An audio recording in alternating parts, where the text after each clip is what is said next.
আমাদের পারচেস করা সম্পত্তির ওপর নির্ভর করে দুর্গাপুজো। সম্পত্তিটা কেনা হয়েছিল 1919 সালে। এই সম্পত্তিটা কেনার অরিজিনাল ডিড হচ্ছে আমার হাতে। এটা বেশি আমার এই বলে প্রাপ্ত করে যাবে গ্রহিতা শ্রীযুক্ত নবরচন্দ্র পাল ও শ্রীযুক্ত সারদা প্রসাদ পাল, পিতা ঈশ্বর চূড়ামণি পাল। কবলা দাতা ছিলেন রাজেন্দ্রনাথ মিত্র। মানে এটা আমরা মিত্রদের কাছ থেকে এই প্রপার্টিটা কিনি। চ্যাপ্টার এখানে ক্লোজ হলো, এই প্রপার্টি কেনা হলো। কারণ তখনকার দিনে মোটামুটি যেহেতু দু ভাই এক জায়গায় থাকতেন, তো দু ভাই মিলেই এই সম্পত্তিগুলো কিছুটা করেছিলেন। পরবর্তীকালে আমাদের একটা পার্টিশন হয়েছিল, যে পার্টিশনটা ছিল 1922 সাল। আর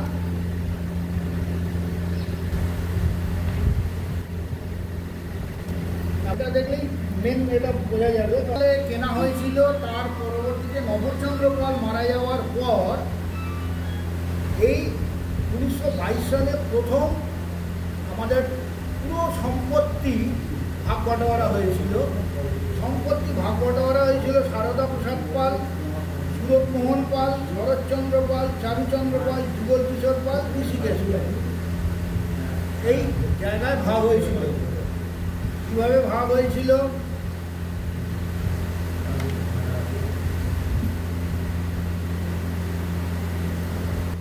যে আমাদিগের পিতা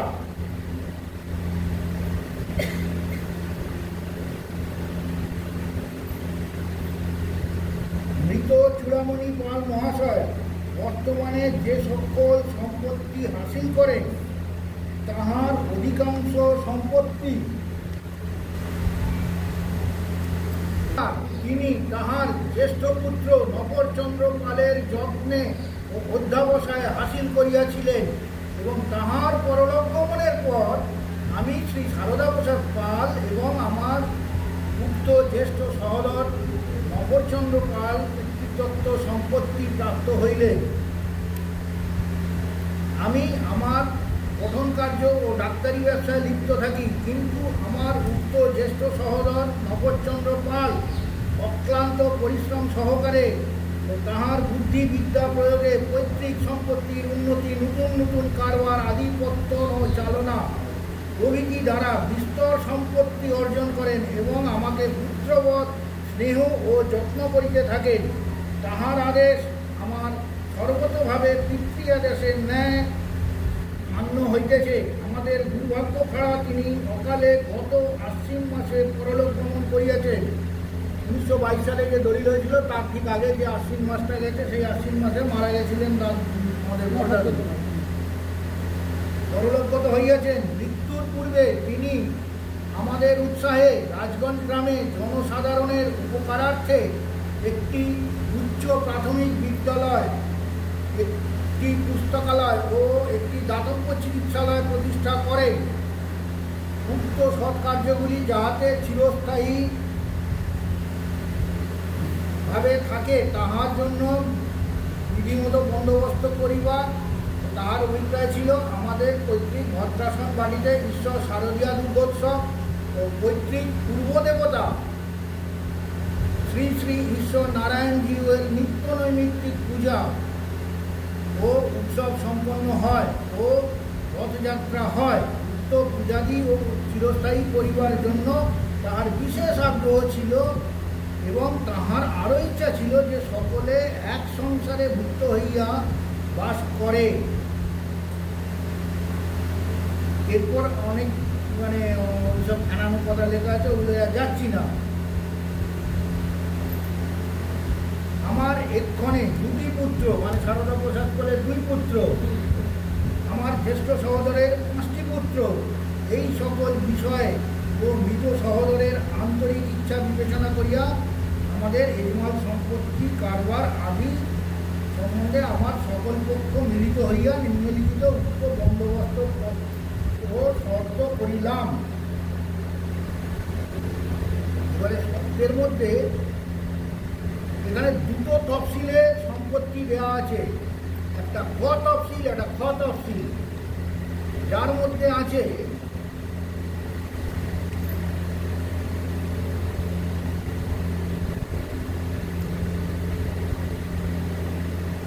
ক ও খ তফসিলে লিখিত স্থাবর সম্পত্তি পাওনা টিকা গভর্নমেন্ট কমিশনারি নোট ইত্যাদির মধ্যে নিম্নে খ তফসিলে লিখিত সম্পত্তি বাদে খ তফসিল একটা সম্পত্তি আছে।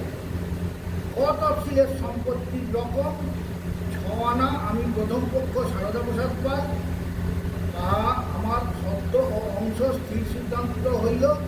অবশিষ্ট 10 আনা অংশ আমার দ্বিতীয় পক্ষ শ্রী সুবোধমোহন পাল উপার্জন হলো। এখানে একটা কথা মনে রাখবে, দুটো তফসিলে সম্পত্তি, একটা ক একটা খ।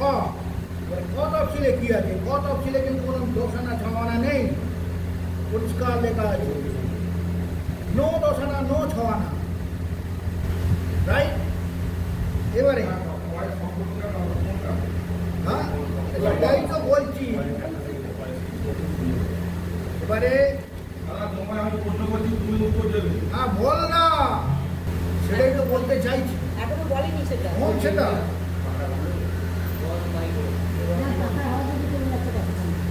খ তফসিলের কি সম্পত্তি? খ তফসিলের লিখিত প্রথম বন্ধের সম্পত্তি যা গোলাপ বাগান নামে খ্যাত, উক্ত সম্পত্তি আমাদের গৃহদেবতা শ্রী শ্রী ঈশ্বর নারায়ণজীউ ঠাকুরে অর্পিত হইল। উক্ত সম্পত্তির আয় হইতে উক্ত দেবতার নিত্য নৈমিত্তিক পূজা পার্বাদি হয়। রথযাত্রা ও শ্রী শ্রী ঈশ্বর শারদীয়া পূজা সম্পন্ন হইবে।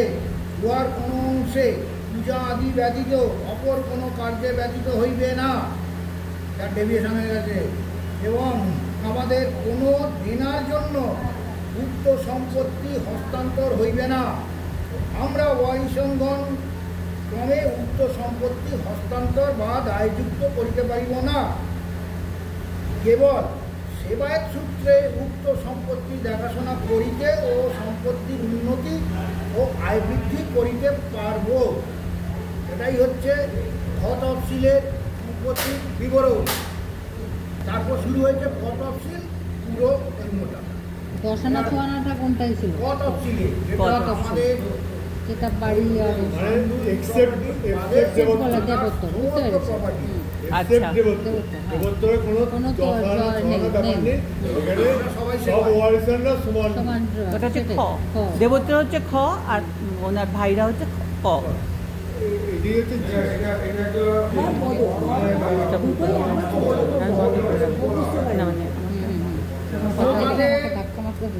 উনিশশো 22 সালে যে দলিল হয়েছে, সে দলিলে আমাদের খটা এখন ভাগ করে দিয়েছে। যেমন দেবী কাকাদের বাড়ি আর আমাদের বাড়ি, এগুলো সব সম্পত্তিগুলো ভাগ হয়ে গেছে, কিন্তু পুজোটা দুই পরিবার মিলে একসাথে করবে, এটাই বলা। হ্যাঁ, আর দুই পরিবার মিলে হচ্ছে যে এই যে জায়গাটুকুনি যেখানে আমাদের দুর্গা পুজো হয়, এটাই ছিল আমাদের এক সময়কার পুরনো বাড়ি। পরবর্তীকালে ওই বাড়িটা তৈরি হয়েছিল।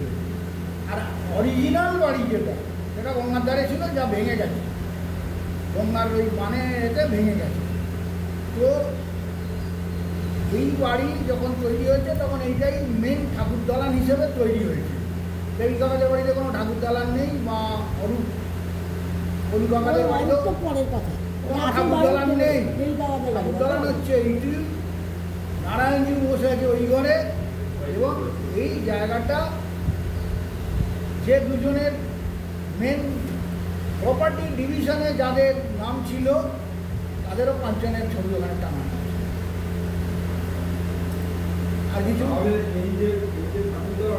এইটুকুনি বাদে, এইটুকুনিকে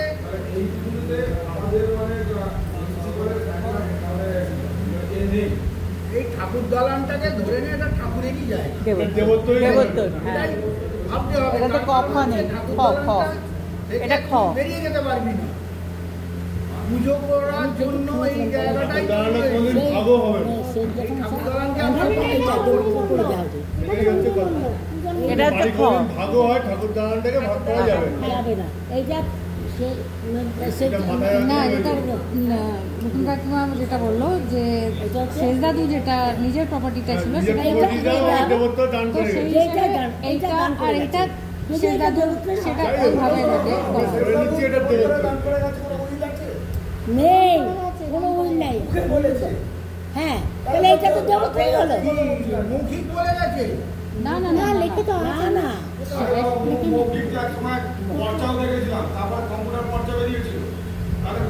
এত তর্ক করে লাভ নেই দেবো এই জায়গাটা নিয়ে হবে এটা যে বক্তব্য সেটা খ এটা খ। এটা হচ্ছে মন্দির, আমরা ছোট থেকে এটাই শুনে এসেছি এটা মন্দির। এইটা আমাদের দেবোত্তরের সম্পত্তি, যার জন্য সবসময় এখানে পুজোর সময় আমাদের রং হয়, যা কিছু হয়, মেনটেনেন্স এখানকার। এমনি কিছু না, বাবার কাছে যে ডকুমেন্টগুলো ছিল সেগুলো জেঠুকে দিয়ে দিয়েছে কিছুটা, আর কিছু ছিল ওই পোকা খেয়ে শেষ করে দিয়েছে। আমাদের কাছে কিচ্ছু নেই। শেষদাদু সম্বন্ধীয় ব্যাপারটা এটা বাবা জেঠু শেষ দাদু এটা বাবা জেঠু দুজনে তাই এর করলো। মধ্যে এর আসছেও মধ্যে না, আমরা তো এর মধ্যে আসার দরকার নেই না, এটা যখন পুজো হচ্ছে এখানে তখন দেবোত্তর ওইটা নিয়ে আলোচনা করতে লাভ নেই, দরকার নেই। মানে মেন ব্যাপারটা হয়ে গেল। এখানে পুজো হচ্ছে, এটা মেনটেনও করা হচ্ছে এর থেকে। এবারে দ্বিমত হয়ে আছে, অনেকেই এই ইতিহাসটা জানতো না, ইতিহাসটা আমি বলে দিলাম। তো এইবারে ইতিহাসটার দুটো একদম সিম্পল হচ্ছে যে প্রপার্টি আমাদের যা ছিল সেগুলো ভাগ হয়ে গিয়েছিল, পুজোটা আমরা দুই পরিবার মিলে একসাথে একসাথেই করি। এবং সেইভাবে করা হবে। দুই পরিবারের যত সদস্য সবাই এটা মাথায় রাখবে। গোলাপ বাগানের প্রপার্টিটা এই বাড়ি বা তোমাদের ওই বাড়ি এটা নয়, হ্যাঁ গোলাপ বাগানের প্রপার্টিটা হ্যাঁ, ওটা দেবোত্তরে, ওটা ঠাকুরের। গোলাপ বাগানের স্টেটটা এই যত সেবাই হচ্ছে এই দুই পরিবারের বাইরে কেউ যাবে না। সেটা পয়সা লেখাই আছে, আবার সেটা লেখাই আছে তো, জন্মসূত্রে যারা এদের আন্দুলের উত্তরসূরি প্রপার্টিটা তারাই আছে। ঠাকুরের সম্পত্তি। এবার আমাদের এই দুই পরিবারের যত ছেলে মেয়ে আমরা সব সেবায়। অরিজিন হবে সবাই সেবায়। সবাই সেবায়, এই হচ্ছে কথা। কারোর প্রপার্টি না, সবাই সেবায় না, প্রপার্টি হচ্ছে ঠাকুরের। ভগবানের।